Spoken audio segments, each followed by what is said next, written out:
All right, we're live. Hidon, thanks for joining me on the journey. Since I started this podcast, as I've gotten to know you over the last year and a half or so, you've been top person that I'm like, I got to get on and just learn about your life. But you knew there was no hurry, though. No hurry. It's on your time. Not going anywhere, so you saved me for later. Exactly. I always start the podcast with who you are to me. And so who you are to me is, you embody this like beautiful balance of strength, confidence, and like calmness, like with the playfulness. Like you're the guy that I feel super safe around for a variety of reasons, but I think it's mostly just because your energy. It's like the first time I met you, we went to the gym or we went to the academy, and you were like, "You guys want to go jump in the ocean?" And we like got in our underwear and went and jumped in the ocean. That was like the first 15 minutes hanging out with you. And then a month later, 2 months later, you're like, "Hey, you want to go on a rafting trip with me and 15 buddies?" And Mike and I, 2 days later, were driving up to get on the Rogue River with you. And it was just like, there was such a comfort with you. And I think that's who you are. You're very inviting due to like your confidence. Like you are just a confident human in who you are. And so I'm curious to understand like how that came about, like how you came who you are. But it's been, I've loved growing our friendship over the last year and a half. It's been real fun for me. Thank you, man. I'm glad to be here speaking to you, Ryan. And I feel like that kind of openness and that confidence, it stems from the fact that I've been doing Jiu Jitsu since I was, a child, 5 years old, 6 years old. So for some reason, I don't feel like anybody will ever double cross me.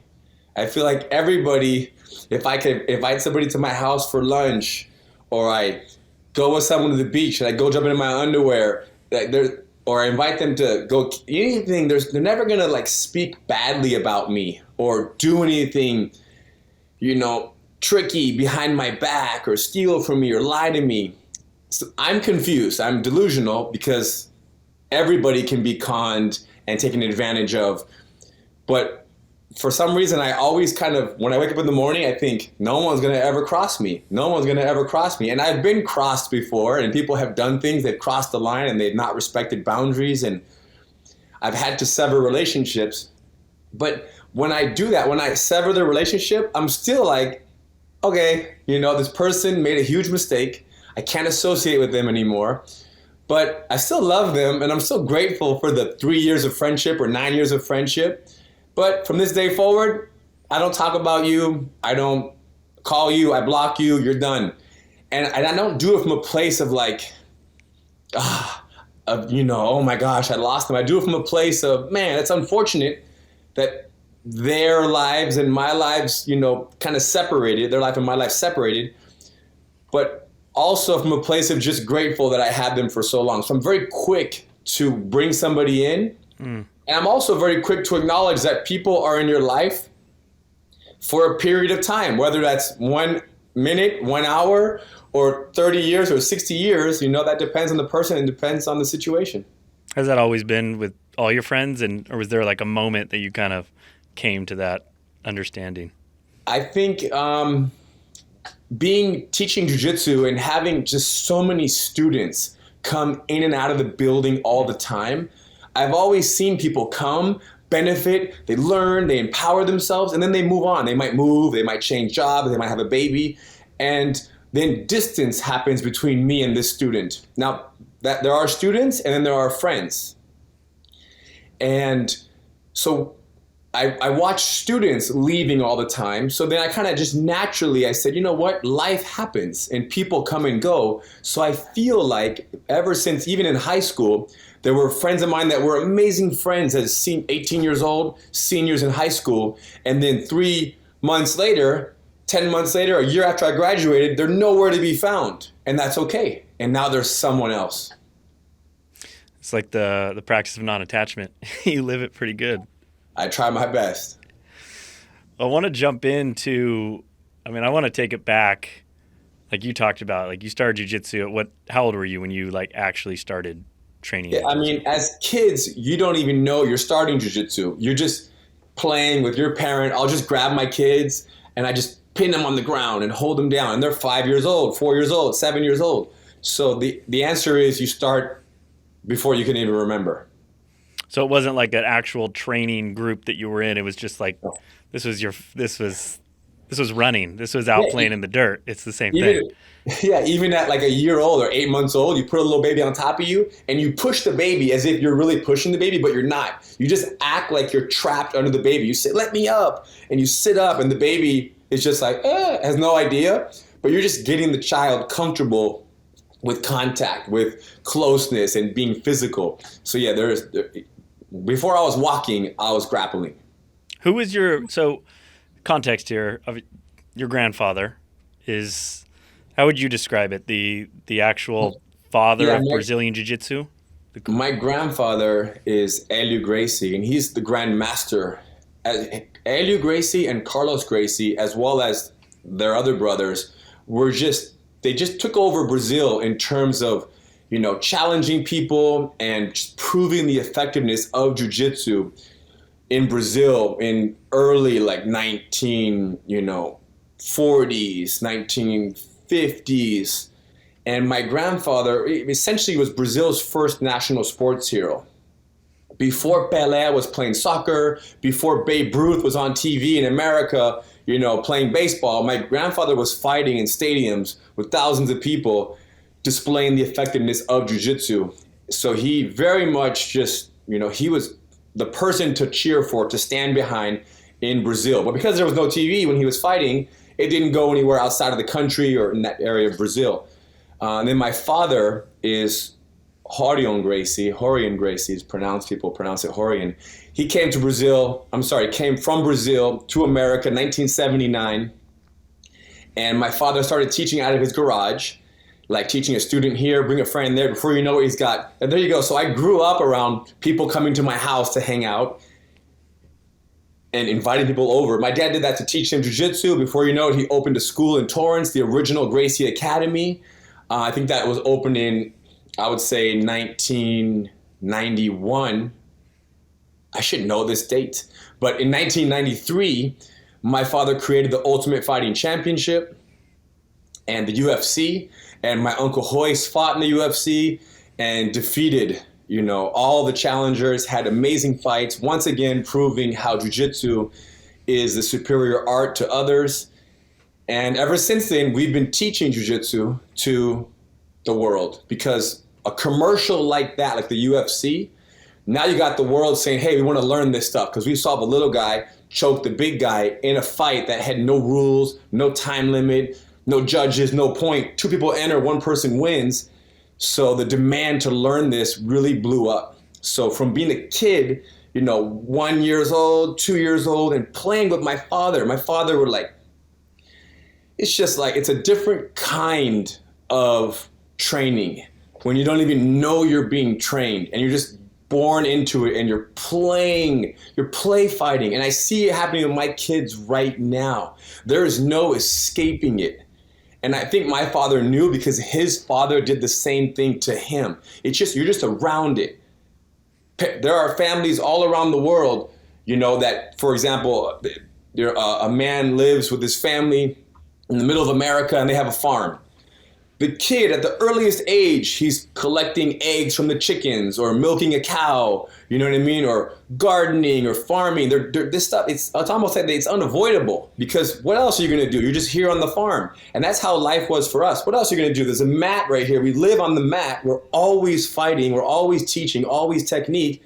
Come over here. And before you know it, you hit an age of like 12, 14 years old, and you start to kind of rebel a little bit. I don't want to do this, because you want to be independent and go off on your own. And then there's a little bit of allowing of you to have a little bit of freedom, but still you have to do it once a week. And if, you're almost a little bit punished if you don't come to Jiu-Jitsu.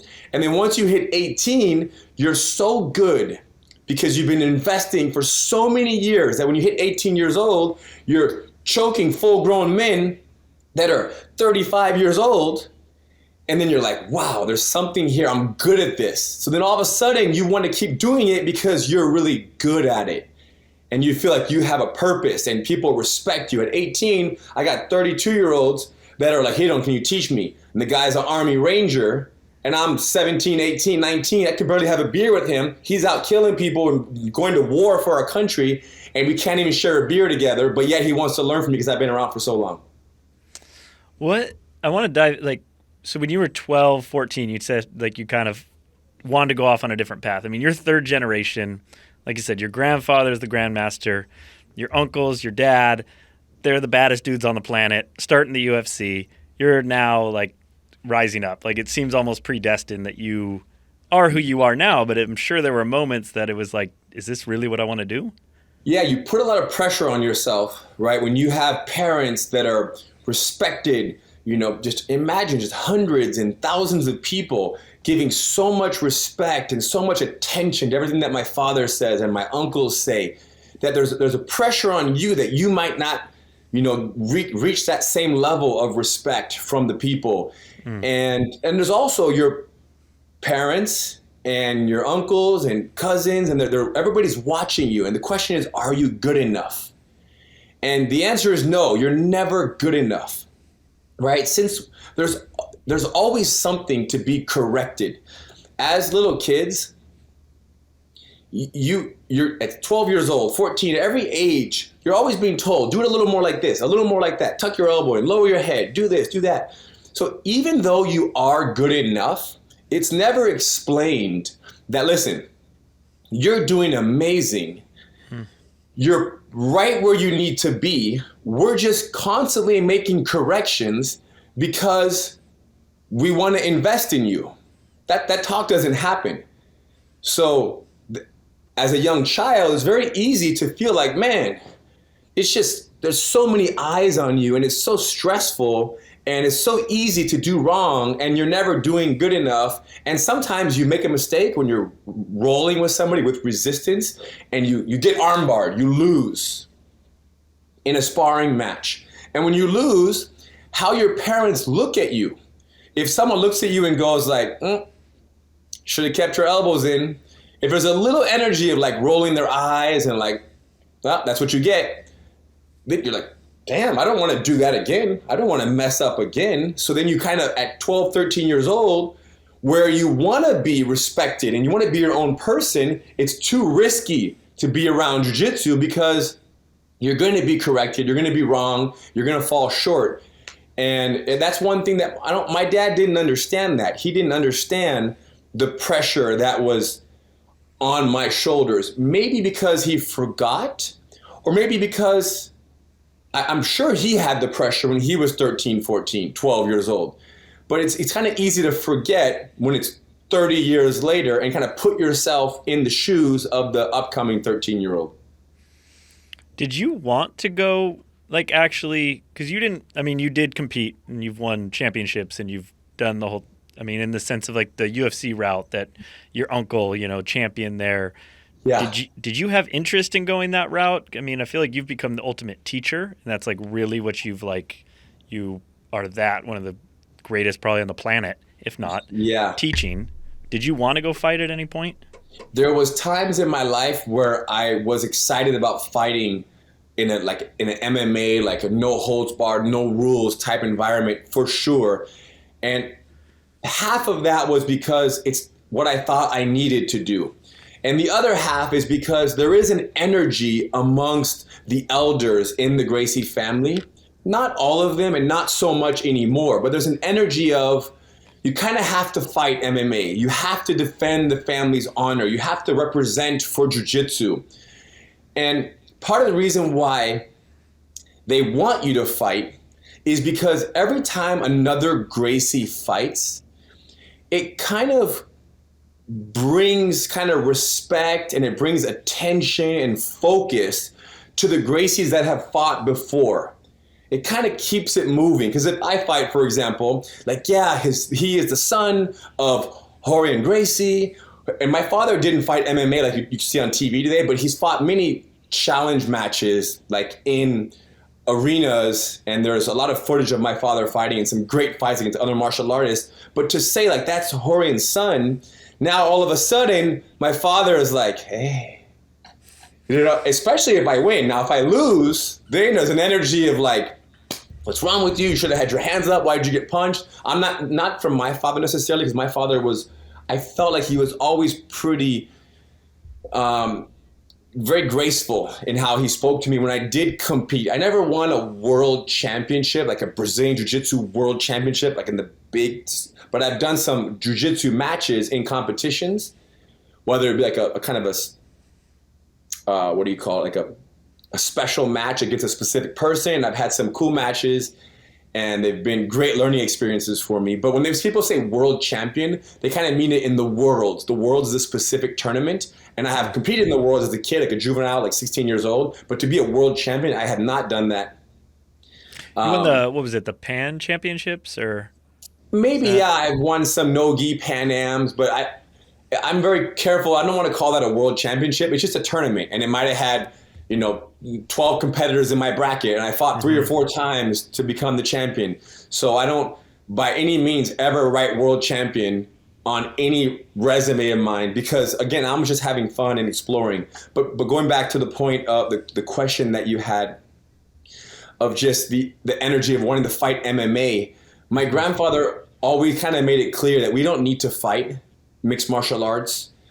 Unless we're getting paid amazing money, there's no need to fight.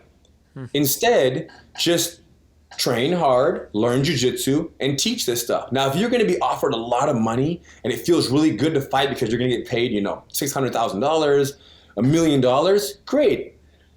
But don't fight to prove that jiu-jitsu is the most effective art, because it's already been proven, is what he would say. It's already been proven. And we know that because all these guys that are over here fighting, trying to kill each other, they're all training jiu-jitsu. So it's by far probably the most important martial art to know if you are going to fight it. It's the X factor if you're going to fight MMA. So once he made that clear when I was, 26 years old, it really kind of lightened the load and the expectation to fight MMA. And especially coming from him, because when the Grandmaster says it, you're like, man, it's a good point. All these guys are fighting.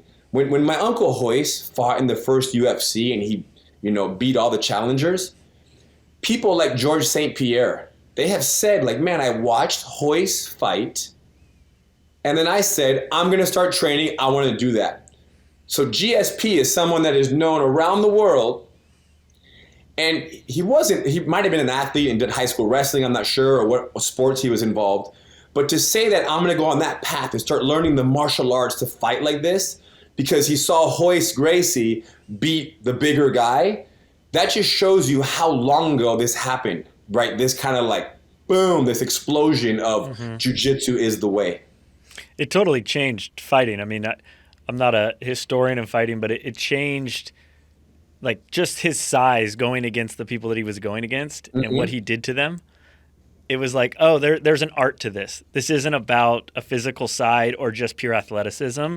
If you know the art, you can unlock and you can be dominant in this new sport that was emerging, which was true mixed martial arts.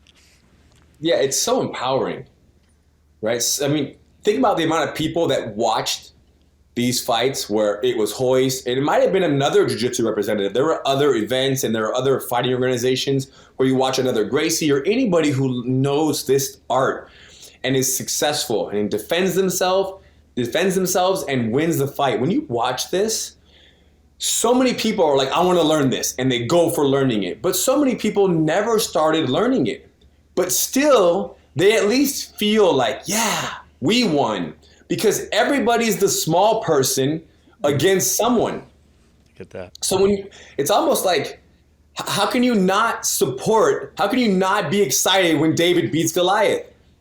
It's the same thing. You watch any small guy fighting. Now, back in the day, the UFC had no weight classes. Today, it's 2 athletes that are both cutting 20 pounds, 15 pounds, and they're watching tape on each other for 2 months. But back in the day, there was no time limit. So when you watch somebody small survive and win, I don't care who you are, you're like, wow, that was amazing. Now you feel empowered. Super limited rules back then. What were the only rules in like UFC 1? Yeah, the rules were you cannot eye gouge, you cannot bite, and you cannot groin shot. That's it. From what I understand, those were the 3 rules, yeah. You could pull hair, right? you could pull hair. And all those 3 rules, if you broke one of the rules, I believe you were fined $10,000. I don't think that you were disqualified.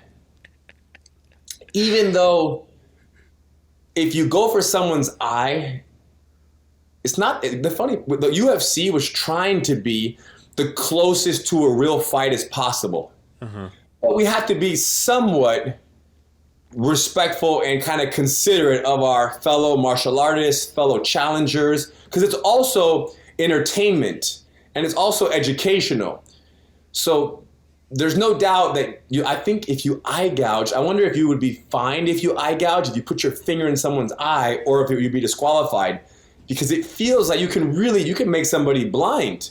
If you jam your finger far enough up their eye, I don't know what you can do with someone's eye. I don't train Krav Maga, but the point is, it can be tricky. So I feel like there should be a little more rules around just being fined for that. But you see how even the UFC, it says real as it gets. That was a line. I'm not sure if they use that line still. UFC is real as it gets. It's true. It's as real as it can get without you having a real fight for your life. Were you in the locker room at UFC 1? No. Maybe I went there and looked and said hello, but I was not hanging out, no. At UFC 2 I was. UFC 2. What was Royce champion again? What was that like? What was that like? Like, were all your uncles and everyone in there, and was Henner with you in that room? Henner was not. Henner was a little bit younger. I think he came in like UFC 4 or 5. He hung out more and came to the locker room. But I feel like I really learned a lot being around my uncles. My father was a promoter for the show because he was the kind of one of the masterminds behind it. So he would be there, but he would also be gone. It was more my uncles that were helping Royce, as well as other cousins and very close students and friends. But I feel like I learned a lot in the sense of how everybody's energy in the locker room was so much different from what I've seen this day and age. Like, in terms of like how they're training, how they're warming up, the energy is so much more chill and very like some movements, some exercises to get their body warmed up, a little bit of like 30 minutes before, or maybe an hour before, like laying down, close your eyes, relaxed, where it's very easy to get very kind of amped up. And maybe an hour before to be a little too much on your phone, listening to music, and potentially even training a little bit and doing certain drills, which again, everybody can do what they want to do. But I very much took that as an extreme level of confidence in what they were about to display, the jiu-jitsu, and also an understanding that we don't have to get warmed up and get ready. We know what we know. We're not going to get better right now in the locker room. Right now is only about being comfortable, and maybe 20 minutes before, you get your heart rate up, you get your, body moving a little bit, you break a light sweat, and you go and you fight. That would be it. And that was really cool because today I've seen people in loud music and headphones, whereas Royce would kind of lay down, and maybe there was a really low music, but nothing ever stood out. It was always like just very calming, and it makes perfect sense because jiu-jitsu is so calm. It's so beautiful and technical and smooth. So the energy matched the fight. And even Royce's fights, if you watch early fights, everything was just so smooth. Was it violent at some points? Yes. But for the skilled person who knows jiu-jitsu, there's never this feeling of, oh my gosh, what are they doing to each other? No, this is the plan. It's controlled chaos. The epic like Gracie train, you guys walking out, were you like in the walkout during that time as well? Yeah. I walked out. I think it was UFC 2, 3, 4, and 5, the last 4. And I think I was probably 13 years old or 14. A great experience. It's interesting because I don't remember feeling nervous at all. And it's funny, I wasn't nervous because I was so confident in the jiu-jitsu that I imagine that today, for example, because every fighter is learning jiu-jitsu, it's so much more about who the better athlete is, where before it was more about what's the better martial art. So because the confidence was so high in jiu-jitsu, it was like, nah, let's just walk out, no big deal. Obviously, I'm not fighting, but I remember when Royce did a fight where it was like, I think it was like UFC 4. Yeah, he fought Dan Severn. I remember feeling when he was fighting, I started to get those nerves because I saw him under pressure. Even though he wasn't getting beat up and wasn't bloody, he was underneath the fight for like 10 minutes, 12 minutes. Time was passing. So it allowed more time for me to process, like, wow, he's underneath him for a little bit. He's trying to get out. He's trying to submit, and he wasn't able to. So the nerves came in at that point. So much so that when he won the fight, I remember I was crying, kind of like uncontrollably crying of joy because he won. So I was so identified with him winning or losing. I had become that which everybody around me was, which is you represent this family. You represent this art. Like, you have to fight for it. See, like, if he would have lost, I would have cried in a different way, which, is that a healthy thing? I don't know if it's healthy or unhealthy, but I can see how that might be difficult to like be so concerned and so invested in him winning or losing that it, brings me either extreme joy or it takes me to this place of like, extreme sadness and suffering because someone lost in a match. That's how jiu-jitsu meant that much to me. And now things have changed a little bit. So interesting to me, your family. Like, I observe it from the outside. I'm like, you guys, the creators of Brazilian Jiu-Jitsu, not everyone, but almost everyone within the family has gone down this path, or a lot of people. And I look at you, it's like third generation. It's like I just don't know many other families or communities that are like this around the world. Like, it's like you guys have gotten better, or every generation has been passed on. You guys are the originators of it. Like, I can't imagine what that would be like for my identity. Like, I didn't, my dad wasn't like that. And like, for you, I can understand how that you're watching your uncle, like that's you out there. Like, you guys are extensions of each other. Like, I don't know where I'm going with this, but it just blows my mind that like that it's not a normal thing on this planet. And what's interesting is that there are many, it could be cousins of mine, brothers, other Gracies that have continued to fight MMA. And I'm grateful for them because it is cool to have somebody doing that. And it does say something about the family. So there's a part of me that's like, yeah, I'm proud. And I feel a slight identification to them. And there are Gracies that have gone heavy into teaching, that spend a lot of time and energy teaching. And then there are some that don't teach jiu-jitsu and they don't want to fight. They don't do either. And I can imagine, and from what I've seen, and there's so much that I haven't seen, that there is a fair amount of disappointment amongst those that came before. The first generations, second generation, towards the Gracies that don't do jiu-jitsu. And I almost commend those that don't do jiu-jitsu or don't do it to the degree of teaching and fighting that I do. It takes a lot of courage to step away from that which your family, which so many members, not just your family, like your mom and your dad, were farmers and now you're a farmer. That's a very small family. This family is huge. So there are Gracies that are not running jiu-jitsu schools and training all the time or fighting MMA. And it takes a lot of courage for them not to do that. And I don't feel like they are doing anything wrong. I fully respect what they want to do. Fully respect. And if they ever want to practice jiu-jitsu, I'm here to help them and be around and teach them and hang out with them.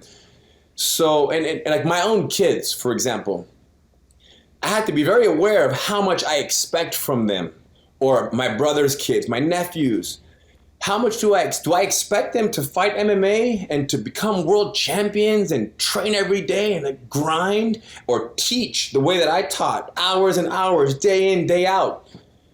I don't think so. Now, selfishly, I want them to teach jiu-jitsu for them.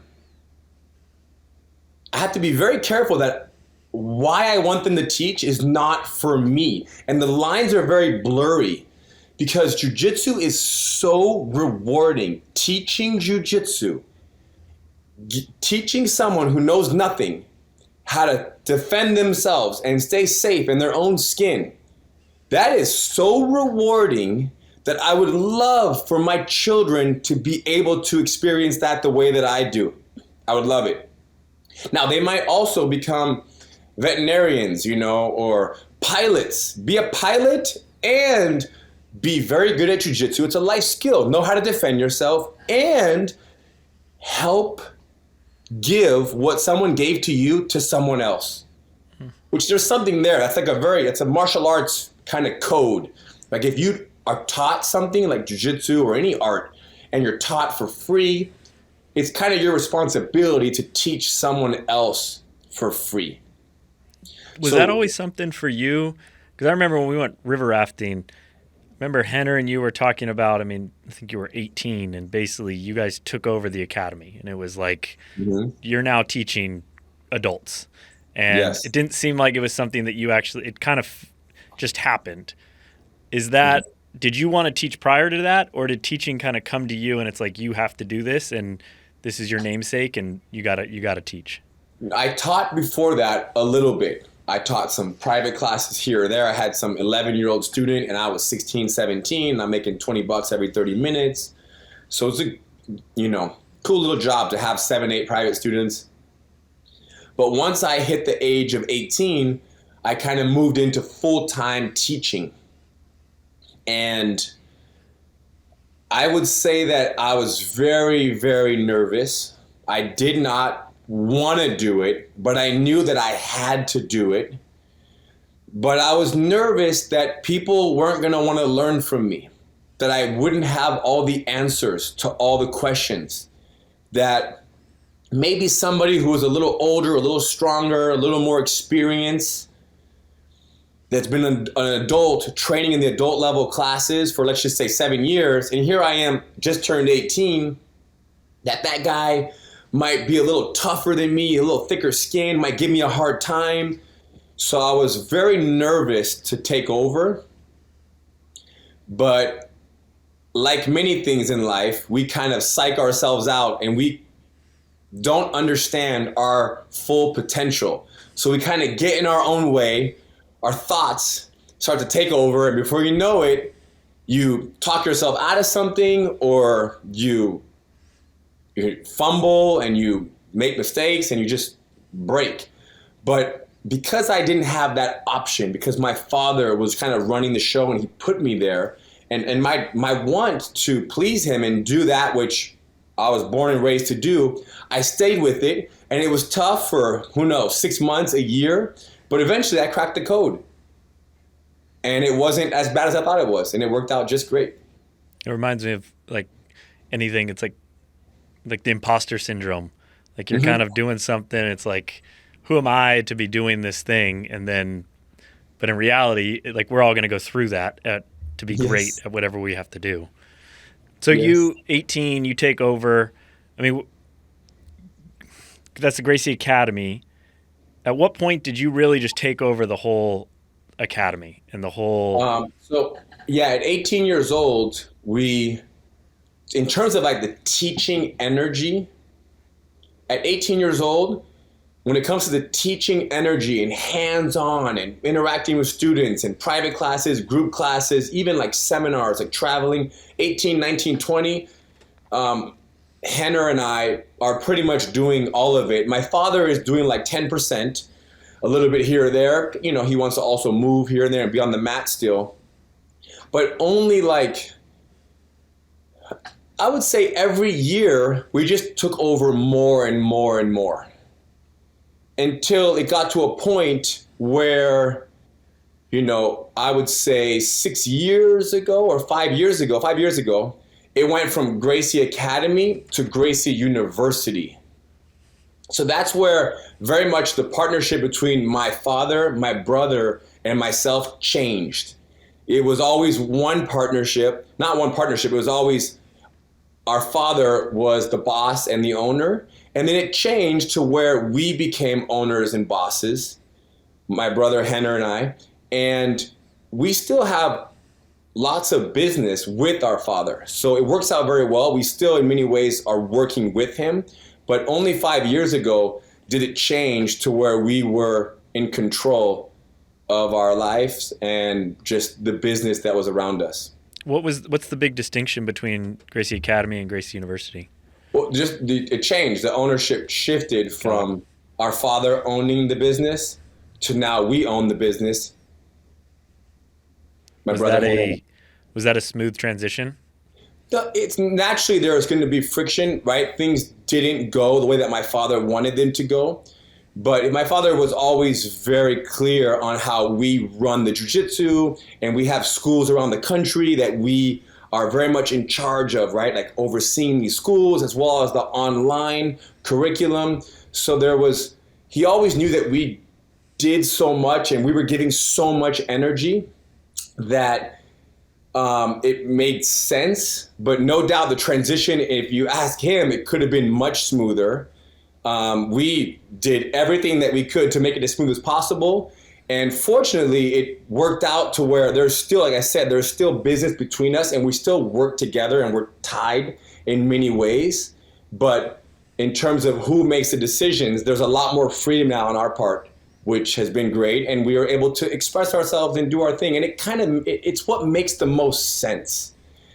And it's difficult for anybody to change from being the person that makes every decision to now you don't make every decision. You make only some decisions. That's a very hard thing to experience. I'm very fortunate because even between Rener and I, he makes 95% of the decisions, which the cool part is that my personality loves that. I'm like, great, you make the decision. Just tell me which way to paddle. You want me to paddle that way? Let's go. Which everybody's different, right? Different people need to exist differently. And I'm like, yo, I don't care what you want to do. If you want to go left or right, it doesn't matter to me. We're going to figure it out either way. It's all going to be okay. People are going to love it. We're going to survive. We're going to still have lunch and a roof over our head at the end of the night. So I'm not tripping too much. Where I know that there are people in my family that are like, it has to be like this. No, it has to be like this. And I'm like, what are you guys talking about? It doesn't have to be anything. But it makes perfect sense that people want the world, they want things to go in the direction that they had in mind. And back to that whole non-attachment talk, right? I just try my best to like, yo, you want the logo on this wall or on that wall? I don't care, flip a coin. That wall. No, hold on. But this wall is more important for this. Oftentimes we take too much time arguing over things that don't really matter. Fortunately, Rener is so smart that he just thinks about it himself. I'm like, yo, I trust you. You think about it. That wall or that wall. Which one's better? He'll think about it for half an hour, 3 days, and then he'll just decide. And I'm okay with that. I love watching you two. I mean, you guys are the most polar different people in like how you come out to the world. And it's what's necessary for us to still be friends and brothers, and we'll always be brothers, but friends and brothers, like for real brothers, and working together. And you can see how the Gracie family, there's so many alpha males. And I feel like I'm still an alpha male. I don't consider myself, I'm still like the man. But there's so many Gracie family members. It's clear. There's just an energy of like, there's too many lions. Everyone's the boss. Everyone's got the answer. If you ask a room of like 7 Gracies, what move are we going to show next? Like imagine there's a big seminar. What are we going to show next? Everyone has an opinion on what should be shown. And not only that, but how you should show it. So it's just, everybody cares so much because eyes are on you. Everybody's eyes are on you. And when eyes are on you, you want to do what you think is best. And everybody has a different idea of what they think is best. So it gets really tricky. But fortunately, between Rener and I, like I said, he cares so much. And I really care about just hanging out with him. I just hope that one day when we're, 47 years old and 50 years old, that we are still friends. Because it's very easy for the relationship to go sour and not be someone's friend. And it happens all the time in family businesses, and it happens in not even family businesses, right? Things happen, expectations aren't met, communication is not strong enough, and boom, things crumble. So my hope is that I can hang out with his kids in 7 years, 12 years, and I can hang out with him. So nothing that is on the level of business or even personal life, right? He can do and say something that can be very hurtful. And I can have an energy of, how dare you do that to me? And we're done and just end the relationship. Or I can have an energy of, you know what? Does my brother want to harm me? Is he against me? And by the way he is responding to what happened, to the incident, by him saying, hey man, I made a mistake. I can see how that bothered you. The communication is so good. Next time I won't do that. The relationship continues, where someone can very easily cross me and do something that I'm like, man, why would you say and do that? And then their response is, deal with it. And then I'm like, okay. So then I keep a light distance. But then before you know it, more and more distance is created. So I'm very fortunate that Rener's on my team. Like on my team, like I said, he's nonstop. If you know him personally, and many of you might not know him, but you will get to know him over time if you just investigate who he is. But the energy is so much, and like you mentioned, we just happen to work well together because we are different. If we were the same, I can just see us going to war. Yeah, I mean, from anyone listening, just type in the best Shark Tank pitch ever on YouTube, and that'll give you a very clear depiction of who Rener is. And you make a cameo in there, and I think it's you guys' dynamic. Rener's up doing the whole thing, and you're kind of behind the scenes guiding it. How do you guys keep in that, like, speaking of your brotherhood and like that dynamic, how do you guys, you clearly have dust-ups all the time. Is it just open communication? Is it... Well, I don't think we have dust-ups all the time. Okay. I think that he knows what I want to do, and I know what he wants to do. We're very clear on how we want to spend our time and our energy, and we have this common love, and that is for jiu-jitsu, and that is for sharing jiu-jitsu to the world. So we kind of meet on that. We meet on, listen, we have this. We have gold. We have water. We have unlimited water, and we are in a desert. The world is dried up, and we have unlimited water. Let's give it to people. Let's sell it to people. We're selling it. We're living our lives. We have to, we're paying mortgages, and we have cars and families. But let's just push this out there to the world. So we meet on that. Let's share jiu-jitsu. And then from the sharing of jiu-jitsu, that's so rewarding, and the bonding that happens over that is very special. And then from there, life exists. And when you grow up with someone, 38 years, we've been brothers, he's 38, I'm 40, there's always a flexibility, especially when you know that we work so well together in our big mission, which is to give the world jiu-jitsu. So there's an understanding that, listen, he does things that frustrate me, and I do things that frustrate him. But that doesn't make me not love him and him not love me or respect me or care about me. No, the respect, the love, and the care, it still exists. And those things are not done from a place of like, I'm going to jab you. It's not personal to me. He's just being him, and I'm being me. And when you learn to accept somebody for who they are and how they are, and you're okay with them being that way, then you can really go far. Back to family business, it's very easy to say, hey, you should be doing A, B, and C. You should be doing this. Don't do that. Do this. And then when they don't, and then there creates tension. But let me do what I want to do. You do what you want to do. And then together, we sometimes do that together. Did you guys decide together? I mean, a big thing that you guys did was you took, Jiu Jitsu training online. And I think before, this is pre-COVID, you guys had the foresight to do that. Way before COVID, yeah. How many years ago was that? Man, maybe, I don't know, 12 years ago. Got it. So 12 years ago. Was that like a union? You guys you and him decided that together? Like, hey, let's do this?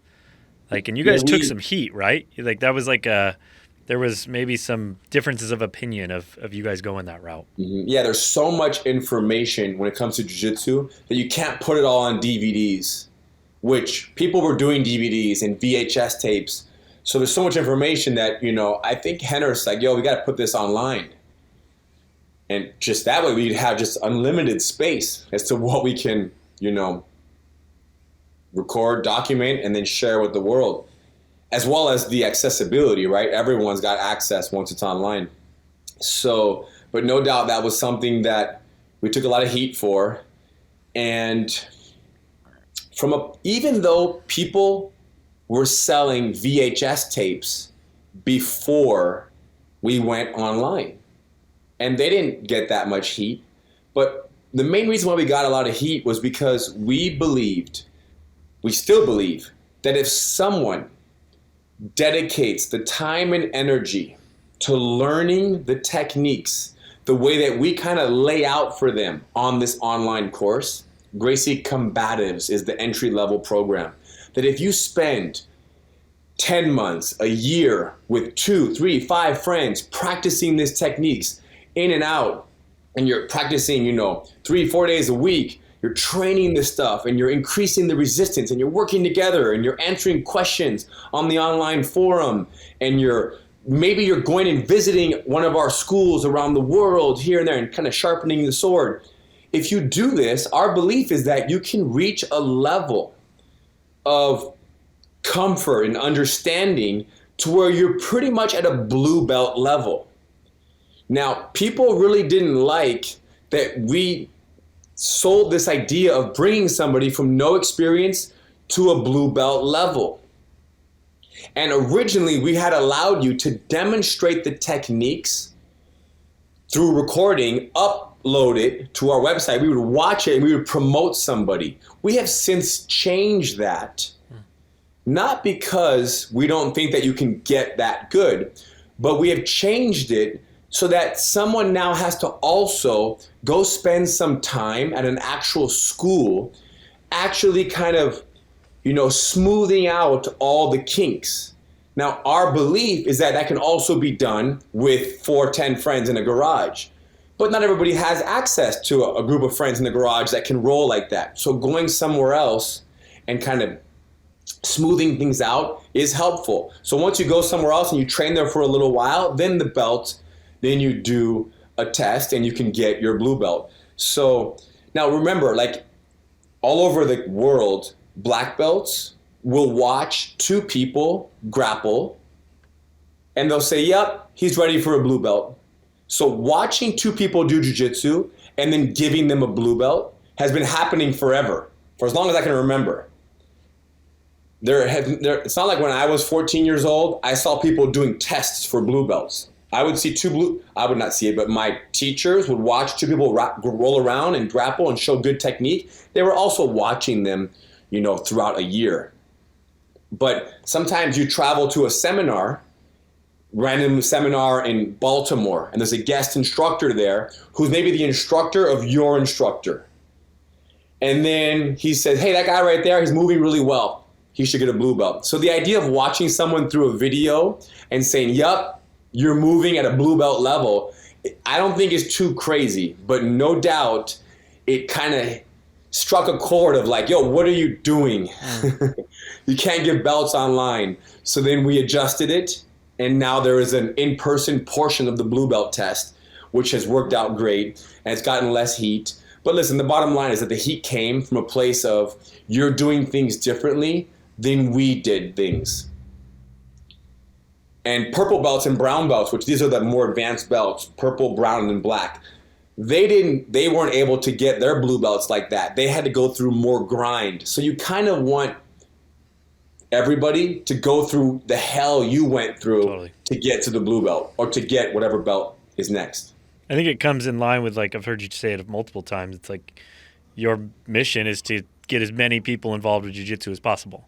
Like, introduce this water that's given you life to as many people. And it's like, I would assume at this point, arguably no one has shared more about jiu-jitsu than you and your brother on the planet. Yeah. Is that fair? That's very fair. And think about, I mean, indirectly, my father, my grandfather, my uncles, right? The people who taught us, we owe so much kind of thanks and respect to them. So indirectly, they're partly responsible for what we're doing today because of all their guidance and teaching. But no doubt we've taught a lot and we've reached so many. And there are people around the world that don't have a jiu-jitsu school anywhere near them. Nowhere near them. Like 100 miles each direction, there's no jiu-jitsu. And then you have to ask yourself, if you're a jiu-jitsu instructor around the world, if you're a black belt and you run a school, you teach jiu-jitsu somewhere around the world, and someone has no school for 100 miles, how would you feel about them learning techniques online over 10 months, a year and a half, and then doing an online test for a blue belt? Are you against that? And if you are against that, why are you against that? The belt doesn't mean anything. It's just a piece of cloth that holds your uniform together and tries to show how long you've been practicing the art for. But why do you care if someone's in the middle of Nebraska on a farm with his 3 cousins and they're all learning jiu-jitsu and they get rewarded a blue belt online? Why do you care? And the reason why you care is because if you're getting a blue belt online, that instructor is not needed anymore. Now, I don't suggest, me personally, if I had to learn online or in person, I would go to a school 1,000%. Because my personality, I want to be hands-on. I want 20 guys in the class with me. I want the coach right there correcting me, helping me. I'm not the kind of person to be online for an hour watching videos, and then that's a different type of person. But for the person who does it, if the goal is to help more people and to get them excited about jiu-jitsu and to really spread this knowledge, who cares if they get their blue belt, 3 months early, and they're only this tough and they're not that tough? Who really cares? What matters is that they're on the path and they're trying to improve and better understand their bodies and what they're capable of, and they're learning to defend themselves. Again, what I'm talking about right now is kind of old news because we don't do this anymore. This is more about the drama. But I can care less if someone gives themselves a belt because they have 8 friends, and amongst their 8 friends, he's the most advanced one. So he gives himself a purple belt. Whoopee!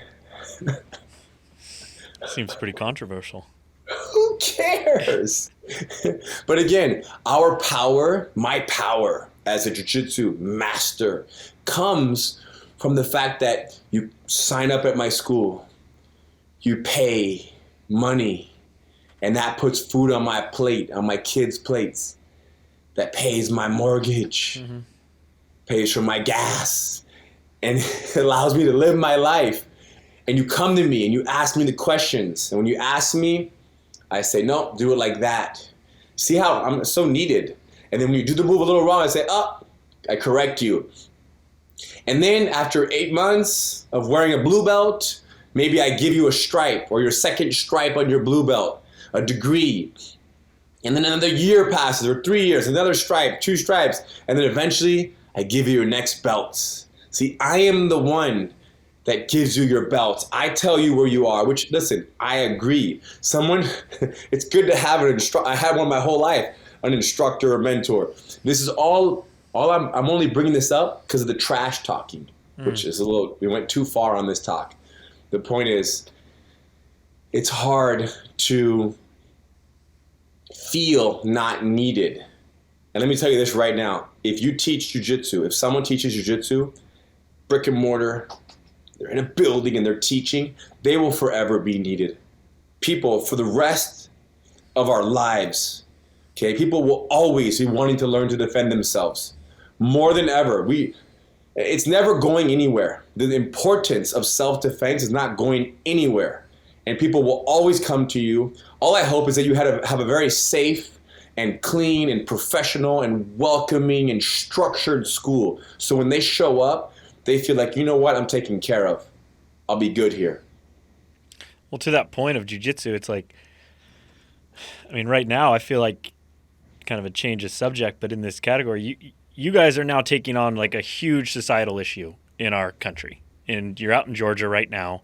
I think you're working with a police department out there. I don't know exactly why you're in Georgia, but big picture, you guys are bringing jiu-jitsu to police forces and police departments around the country in this concept of, we have a massive issue right now with police, civilians, the divide, how everyone views each other, the safety that is there or not felt.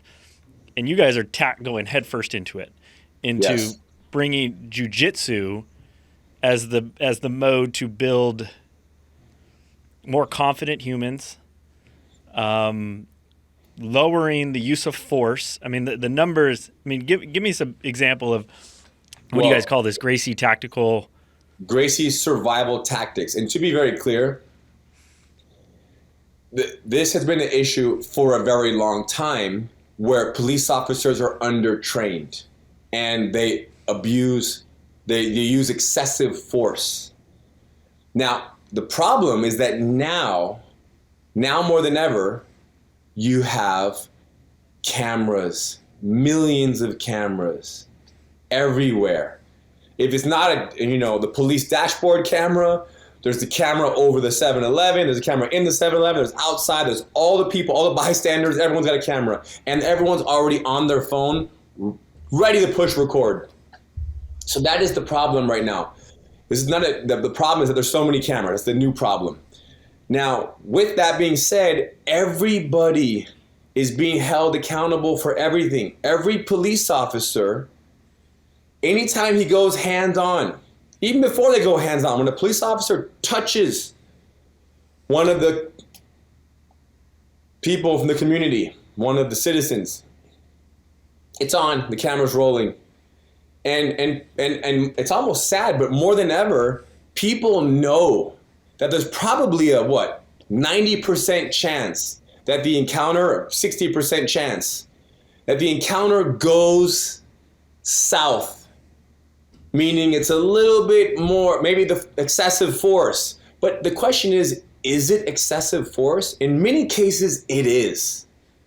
The officer's character is a little bit questionable and they go too far. But in most cases, the officer is just undertrained. They don't know what to do. So when you see them punching someone, it's because they're on top of the fight. The suspect is still fighting, resisting, trying to get up, and they don't know what else to do. Now, to everyday civilians, the question is, well, what do you mean they don't know what else to do? If they don't know what to do in this situation, well, what do they know how to do? Because as a police officer, there's one thing you have to get ready for. You have to obviously know how to use your firearm, how to drive your car, but how to go hands-on and how to control somebody with very minimal force and violence. Like that's a no-brainer. Of course you're going to go hands-on. You might have to arrest a teenager or somebody who's 100 pounds lighter than you are. So how could you not know what to do? That's what the people in the community are thinking. And the answer is they don't. So when I see a police officer punching someone in the head, they've been fighting for a minute and a half, they were on the bottom, now they're on top, and now they're punching the guy, and then two officers show up. Another one comes for backup, and they're both punching him. My thought is not like, what's wrong with you? What's wrong with this police officer? How could he be punching that person like that? I don't think like that. I think, wow, this guy, he really needs help. He really needs some more training.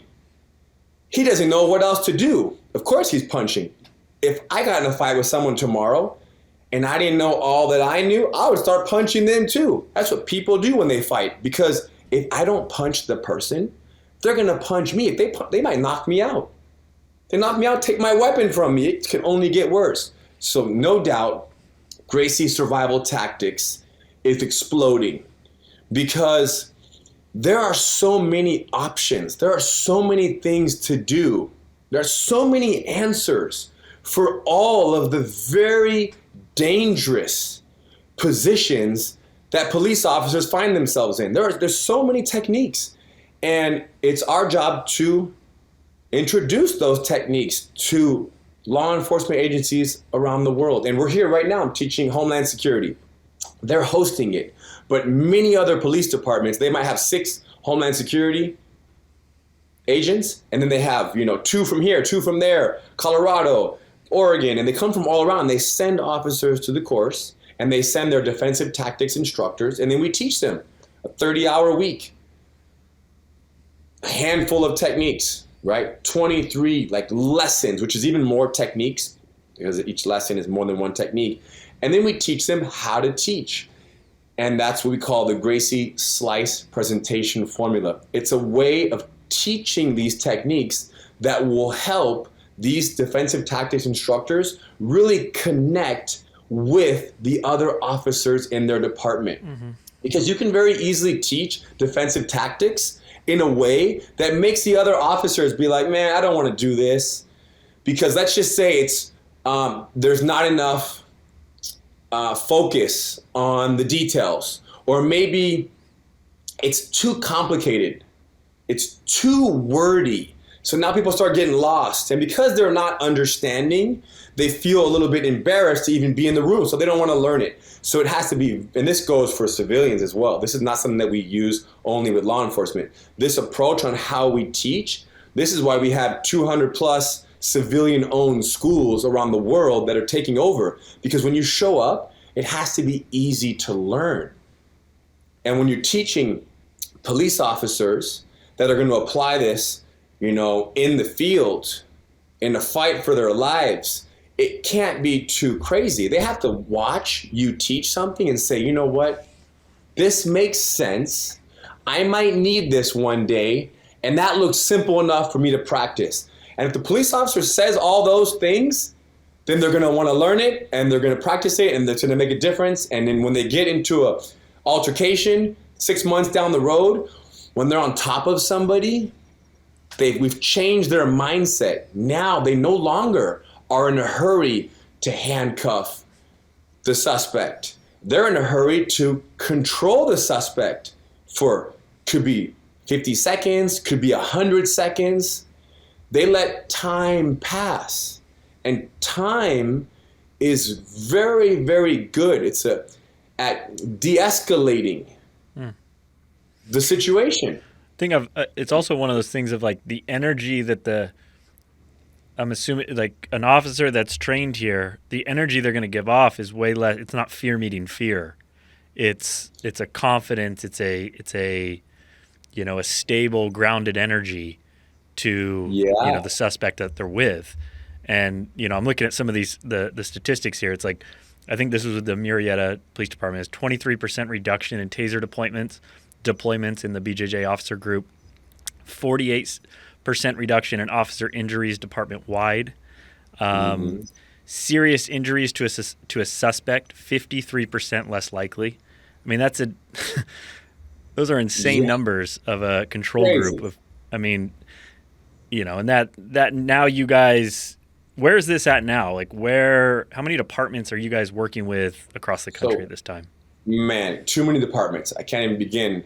The number of departments that have come through, I would say it's, 1,000 plus. It just doesn't end. Because for someone to send 2-3 people, but I don't know how many departments there are in America? How many police departments are in America? It's a good question. But so many departments. And where we are right now is this Marietta case study, this department in Marietta, they partnered with a jiu-jitsu school, the Marietta Police Department. And that's where these numbers are from. Because they had a number of students, a number of police officers that said, you know what, we're going to train jiu-jitsu. The department paid for the training, and they got all this data came back from this study. Now, today, there are other police departments that are also partnering with civilian-owned schools. And there's so many benefits to these police departments partnering with civilian-owned schools because the culture of defensive tactics can be a little hard, a little harsh, can be a little intense. And there's something about like learning, like being, let's just say you're an officer, you've been an officer for 17 years, but the defensive tactics instructor has only been around for 6 years, but he's teaching defensive tactics. So you've been around longer, you have kind of seniority over him, but he's still the instructor. So there's kind of like this police culture that it's very nice to step away from and have these police officers be interacting sometimes amongst themselves, but lots of civilians on the mat. This is kind of cool because it also kind of helps with the outreach because they're now in the community even more so than before because they have 100 students at a school and they know everybody by name, and these are people that they're going to potentially interacting with out in the street. So that's just one benefit, as well as the jiu-jitsu school has classes all the time. You can go to class in the morning, the afternoon, the evening. So like the schedule, a jiu-jitsu school can really cater to so many of the police officers. So there are schools that are partnering with agencies all around the country, and we're only hearing amazing feedback from it. Like people worry, agencies often worry about not having enough money to, put their officers through training at schools like this. But the stats that you just read, the amount of money that is saved, and you didn't even mention lawsuits, right? Yeah, when there's less injuries, lawsuits, wrongful, lawsuits, hospitalizations of suspects, all the stuff that. And workman's comp. Officers aren't getting hurt as much, so then there's less need for workman's comp. So it's just a win-win, and it's slowly happening more and more. And I have no doubt that like in 10 years, 15 years, could be even before then, like any agency that's not partnering with a martial arts school, it's almost going to be like, wait, what do you mean? You guys don't have a school? Like your department doesn't offer free training for you to go learn to be able to defend yourself and better protect all the people that are from the community? How could your agency not do that? So what's going to be lacking is jiu-jitsu schools that offer that which I'm talking about, which is the safety, the safe training environment, the clean training environment, the structure, the teaching the art of jiu-jitsu as a form of as an art of self-defense. Jiu-jitsu can very easily become very sportive, and someone can very easily learn techniques that have no real-world application. So, do you have jiu-jitsu concern schools that are prepared to teach people to defend themselves? Man, we can't get enough of those. Do you have concern of like public perception of this? Like,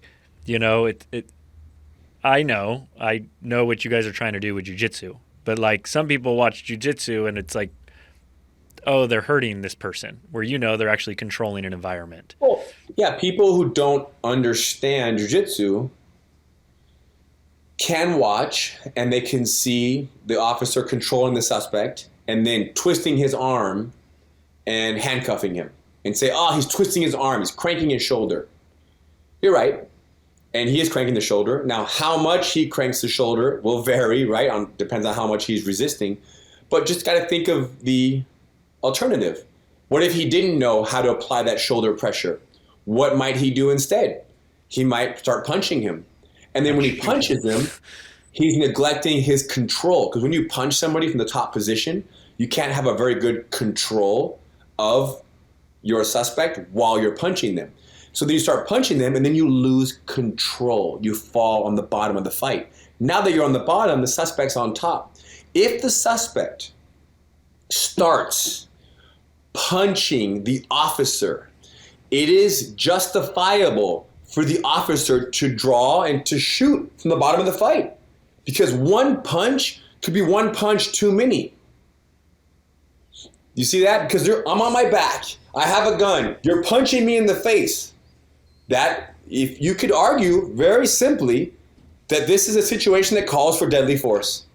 Now, me, if I'm on the bottom and someone's punching me, I don't think, you know what, this is time for deadly force. I think this is time for me to use my skills that I know, where I can keep myself safe on the bottom of the fight and not get knocked out.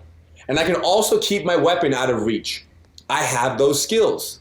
But for an officer that's untrained, what do you expect him to do? Do we expect him to get punched 37 times, knocked out, fractured, you know what I'm saying, jaw, and missing teeth, and killed? Of course not.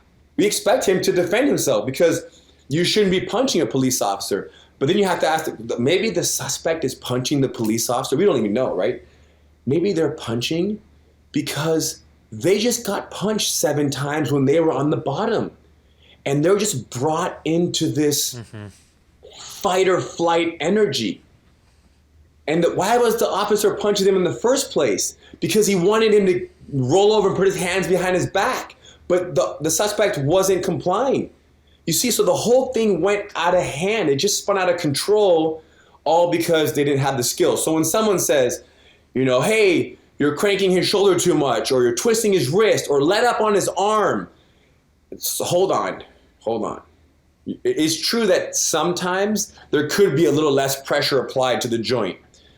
But let's not talk about that. Let's talk about how happy we are that the officer has great control and they're applying a joint lock and not using the, baton or a taser, which when you get tased, you're just like, you flip out. All of a sudden, there's just, the fight is on. So where do you see, you think in 5-10 years this was going to be across our country synonymous with police training? Yeah, I think so. I mean, either it's going to be, regular training sessions, like once a week for all officers in the department. Anybody who's out, who's working with citizens, at least once a week. Either you do that with the department or you do that at a Jiu Jitsu school in the community. Love it. It's inspiring. It's definitely gotta happen. Yeah, it's the thing that I get jazzed up every time I'm around you and you see your guys' passion. It definitely feels like a legacy piece with you guys. It's a legacy piece. And when it comes to police officers too, it's a tricky time for them, right? More than ever, the last couple years, it's just been it's such a difficult time to be a police officer. And there's so much energy of kind of against police officers and defund and this and that. And again, we cannot deny that police officers have made huge mistakes. Huge. Unforgivable. And they should be fired and, and more, and maybe imprisoned. But remember, it's such a necessary thing. You cannot deny the importance of having people to call on when you're in danger. If someone breaks into my house and kidnaps my child, who am I going to call? I'm going to obviously, I can do a lot. But who do we call when you need help? And it's very easy to shoot down the police, but when you need help, when things are really, really bad, you call somebody who can enforce the law.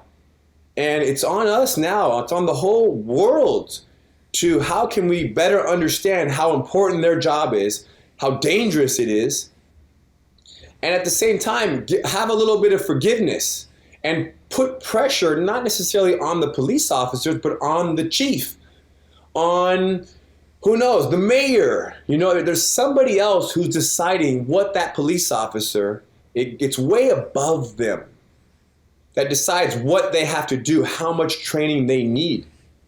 Because the world's not getting more peaceful. The world's not getting simpler. It's getting more complicated, right? And more chaotic. So let's prepare the police officers that are here to help us.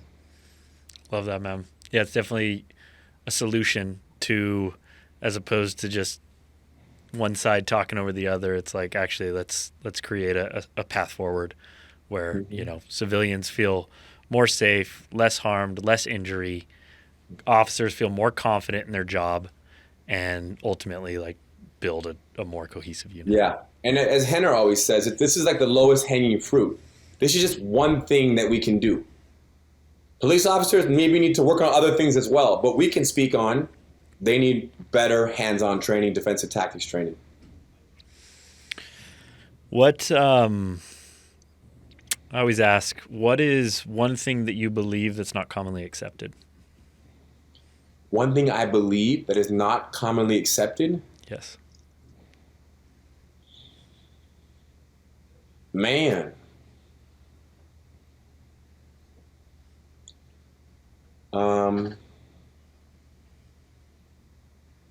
When you say not commonly accepted,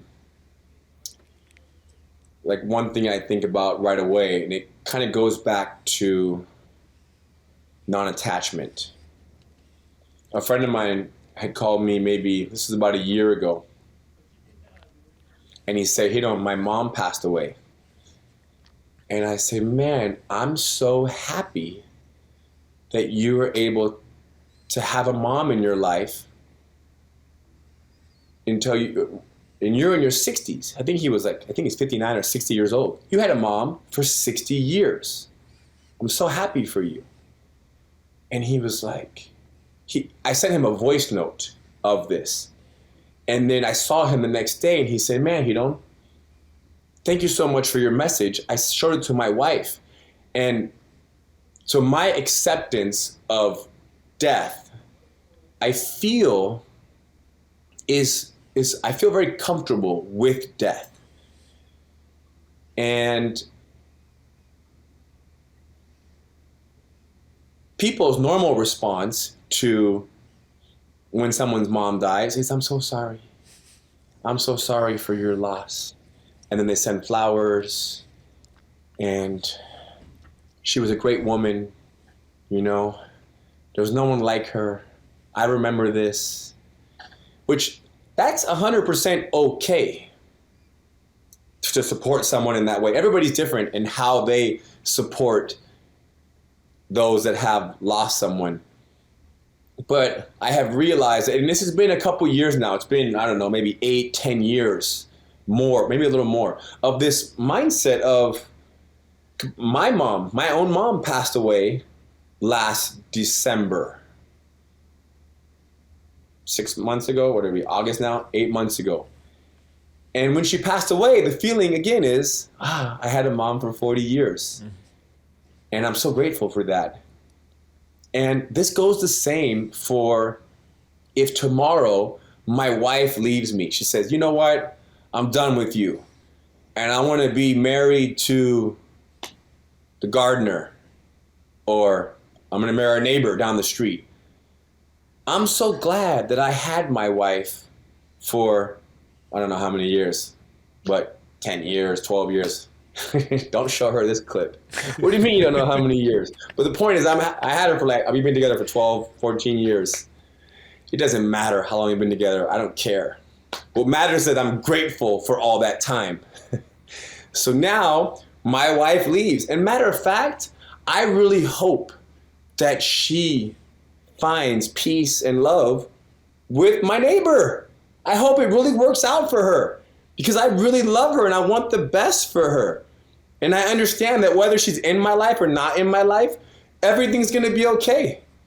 So so non-attachment is very scary, and it's often like kind of brushed under the rug. Like, don't talk like that. Like, if my wife leaves me, like, no, don't leave me. It's not that I'm not going to ask my wife, like, why are you leaving me? Please, let's make this work. But it's okay. It's all going to work out. And I have this kind of very deep rooted, like, understanding and belief that everything will be okay.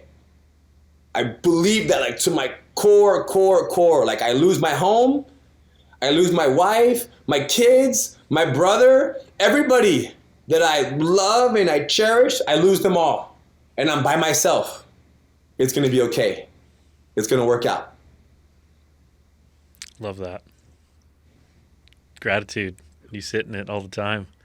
I remember you said something very similar to this the first time I ever hung out with you. We were getting in the ocean. It was about, you and Vic, and like, it was just like acceptance. Like if it went away, I love her. Like, and I have gratitude for it. I don't even know if it actually happens, if I'm actually going to respond this way. I have no idea. But there's a stoic practice. I believe it's premeditation. Is like premeditation. I think it's malor. I forgot. But there's a stoic practice that talks about how it's important to visualize disaster and just very unfortunate events, and just to really think and imagine how badly things can go, so that in the case, if something does go very badly, you're not too caught off guard. And in my mind, I'm like, wow, that makes so much sense. Like, I always think about if I'm with my kids and a very big dog, very aggressive dog charges at us, what am I going to do? Like, but why would I think about that? Because I see some really big dogs sometimes, and I'm holding little kids, and I'm like, man, if that dog just full speed charges right now, what's my plan? I think about it all the time. Mm-hmm. And then 8 months ago, I'm with my kids walking through like this kind of warehouse kind of district where there's a pool store, and I was buying some pool noodles. And my two daughters are behind me, and they're each holding a pool noodle, and I'm holding one. And we're walking down this parking lot, and this canine, this German Shepherd, charges, like full speed, running at us. And I yell, off, like loud as I can. The kids are behind me, like 5 feet behind me. And I don't even look at my kids. I yell off as loud as I can, and I stand there like I'm ready. And in my mind, I'm like, I'm just waiting for the dog to charge, because I don't want it to grab a kid. If it grabs the kid's arm, it can do a lot more damage than grabbing my arm. The kid doesn't need to experience that trauma. So I'm looking at the dog 100%. And for like 10 or 12 seconds, the dog's like, wah, wah, wah, barking. And I'm like waiting. And all I'm telling myself is, if the dog runs, I'm going to go. I'm going to jump.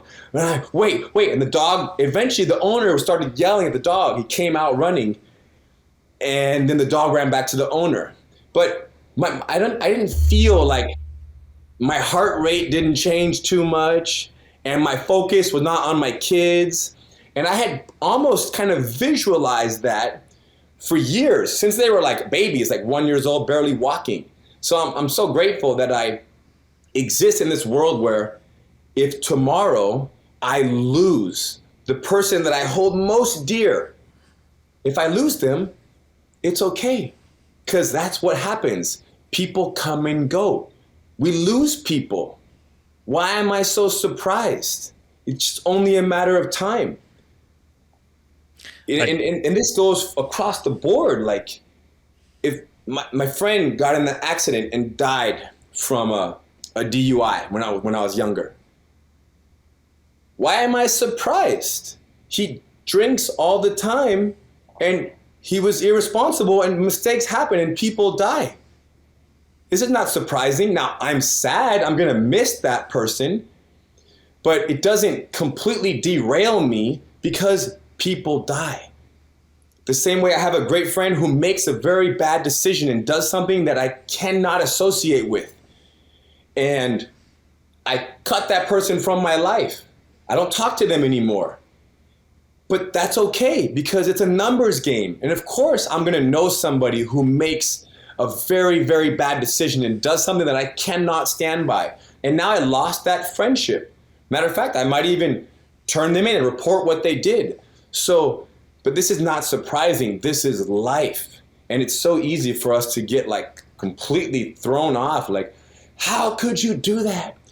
How, Dad, how could you cheat on Mom? What do you mean? He's a human being. People cheat on people. What do you mean, how could he do it? He's a man. They argued. He didn't have great communication skills. People have affairs. What's the big deal? Is it sad? Yes, but it's okay. Yeah, I think it's important to something I do a lot. I mean, for example, for me, it's like plunge. I go into the feeling of like, what if this company goes bankrupt? What if like it just goes away? Like feel that for a moment. I don't want to call that in, but I am going to go there. I mean, I think like you talked about stoicism. I think it was the Romans that went to that place where they would feel arrows coming at them. What does that feel like to be with shields up, arrows in that moment? You want to feel it because when you come, it's like, I've been here. Okay, I can handle this. I don't want to manifest this. This isn't the path I'm trying to create, but I also want to create this. And I think to your point of death, that totally resonates with me, man. I think to me, it's like, that's one of my biggest purposes. I want to die well. Like, and I want death to meet death in that moment. So it's like, I'll have those moments when I'm driving down the street. Is this it? Is this the end of the moment? Like, if this happened, would I die well? Would I accept this? Like, if it was that moment, and there's times to fight for your life, but also like, would I meet that passing openly and with like a heart forward and not resist it and lean into whatever that crossing looks like? And I totally resonate with what you're saying there. And when you say die well, you mean like, am I okay with how I'm leaving? Right? Everything that's happening around me and how much resist, because sometimes you just die in a flash. Car runs a red light. I just saw a crazy video, runs a red light, flies through, kills 11 people, kills 7 people. So that did you die well then? You died very quickly, but where are you in your relationships? Totally. With the people that you know? I think it's that. And that's what I think of when you say die well.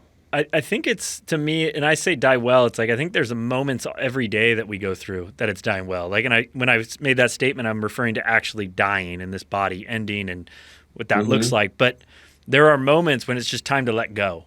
And it's just like meeting that moment where it's like, this is transitioning and I'm letting go. And you talk about non-attachment, all of that. And it's like, it's a phrase I use all the time. Can I die well in this moment? Can I let go of whatever I was holding to there and move to the next? Got it. So there's all kinds of opportunities for you to let go and die. Every day, there's 20, 30, 40, right? We were always presented opportunities. It could be a server at the restaurant has an attitude that you don't enjoy. How quickly can you move past that and kind of die to the resistance that you're holding within? Maybe the anger and the frustration towards that server. When you allow that to die, that which you're holding. 100%. Right? And I think it's a practice ultimately for that ultimate moment. And we all have those different how it comes, but I want to meet that death with an intimate. Yeah. Again, just think about all the cool things that you were able to enjoy in life, and then it'll be easier to die. I'm ready to die tomorrow. I've done a lot of good. I got cool kids, cool wife, cool friends. I don't need to live any longer. I'm just having fun now. This is all extra. Do you understand? There's nothing for me to do. As long as myself or my brother, one of us is alive, he can watch my kids, help raise my children. I'm ready to go. Hopefully we get a few more rafting trips in before. What's up? Hopefully we get a few more rafting trips in before that moment comes. Well, brother, I really appreciate you coming on today. How can people? Where are you most active? Like on social or? I can should people be find active you? nowhere. I should die to all social media. Die to all of it. Turn it all off. Log out. Cancel my accounts. When I met you, I was actually off social media That's right. for about, I think it might be 7 or 8 months.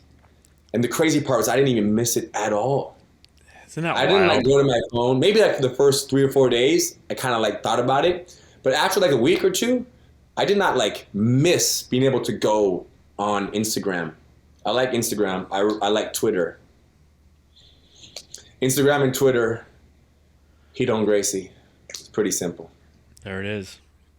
What? And more important than that is if you do not do jiu-jitsu and you want to watch or try a few lessons from the comfort of your home, you can go to gracieuniversity.com and you can watch a couple lessons.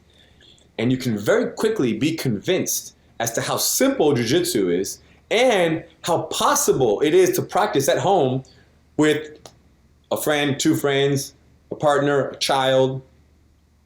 It's like the stories that we've gotten from whether it's a father with their son, father and daughter, mother, husband and wife, the amount of people that are practicing together. Thanks to this website, gracieuniversity.com, it's so many amazing stories. I've known people people have known me for 3 years, and I've never met them once. And they've been just following, studying, connecting, learning, exercising, growing mentally and physically with their family members and friends from the comfort of their homes. I've never even met them. And then when I meet them, right away, I let them in because that's my nature. You're part of the team. Right on, brother. Well, appreciate you making the time out in Georgia, and we'll catch up soon. Thank you so much. Thanks, everybody. Have a good one. Peace, brother. Peace, Ryan.